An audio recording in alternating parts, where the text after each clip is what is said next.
Hold up. It has to be Friday somewhere in the world, right?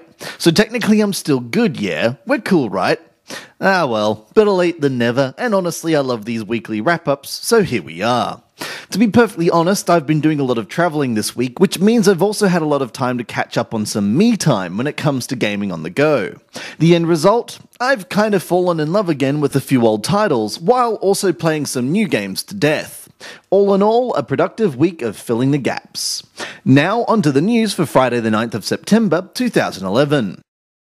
Last week, we showed off a few screenshots from Tiger Style's upcoming title, Lost Mars, along with the supposed tagline of, what do you get when you mix one part Metroid, one part 1970s era sci-fi film, and one part gardening. This left us scratching our heads ever so slightly, but a gameplay trailer released this week by the developers has gone a long way to clear things up, and now I'm just a tad excited to give this bizarre yet intriguing looking title a whirl. Looking for a quick Sonic-related fix to celebrate the 20th anniversary of the blue hedgehog that could? Sure, Sonic has come on hard times over his career, but the artificially created speed demon that is Sonic still manages to bounce back, and now you can take him for a spin in a black and white endless runner that comes bundled with the free 20th anniversary companion app.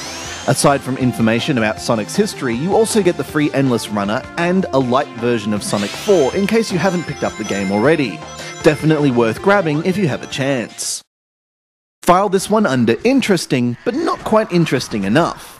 In what I'd like to think is a continuing trend for companies like Brandy Games, publishers of fine game guides for those who are less hardcore than others, an official companion app is now available for Dead Island. Provided within are maps that help navigation, secret item locations, and the ability to track your items, if you're willing to keep note of everything manually. It's a step in the right direction, but much like the initial release of Dead Island, it feels a bit unfinished, and some real connectivity would have made this app a true winner. I'm always reticent to announce sales on the wrap-up because there's every chance they'll be gone once the video is up, but as of creating this video, the sales for PopCap are still live. So if you've not picked up titles like Bookworm, Peggle, or Plants vs Zombies and needed a reason to do so, this is the time. Check out the company's page on iTunes for more great deals. And yes, I couldn't pass up on this one, even if Richard already mentioned it on our site. If ever there was a game I regret not finishing as a youngster, it's Another World. How I could have possibly missed out on the game when I owned an Amiga is one of life's little mysteries, but that only makes the announcement of a HD remake of Eric Chailly's seminal title all the more exciting.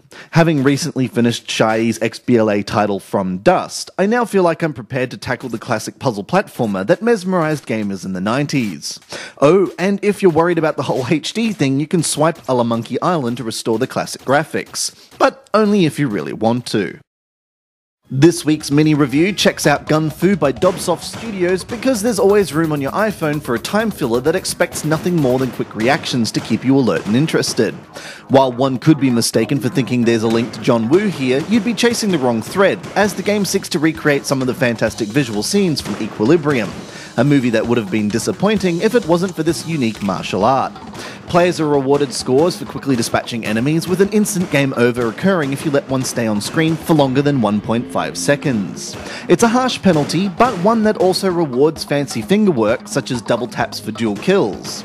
The art is minimalistic, but in keeping with the visual aesthetic of Equilibrium's darkroom scene, adding some challenge to the proceedings as enemies almost overlap each other, making it harder to know who has or hasn't been dispatched.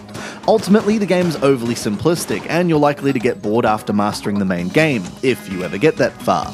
But as distractions go, it provides some excitement and visual flair before fading away. No prizes go to those who guess that Kairosoft's latest game, Grand Prix Story, manages to trump the week's releases to grab Game of the Week. Just once I'd like to think another game could grab my attention over yet another management game, but just as soon as I thought things had become repetitive, they throw me a curveball with this game dev's story-alike title that has you starting again and again in order to conquer the worldwide Grand Prix circuit. While it has some shortcomings in terms of depth and repetitiveness, there's no denying that if you like Kairosoft's previous titles, you'll be sucked into this one too. And that's another wrap-up in the bag. Feel free to like and subscribe to us, or check us out on Twitter and Facebook to keep up with the latest news and reviews from our website. This has been Andrew with AppSpy.com. We review, you decide.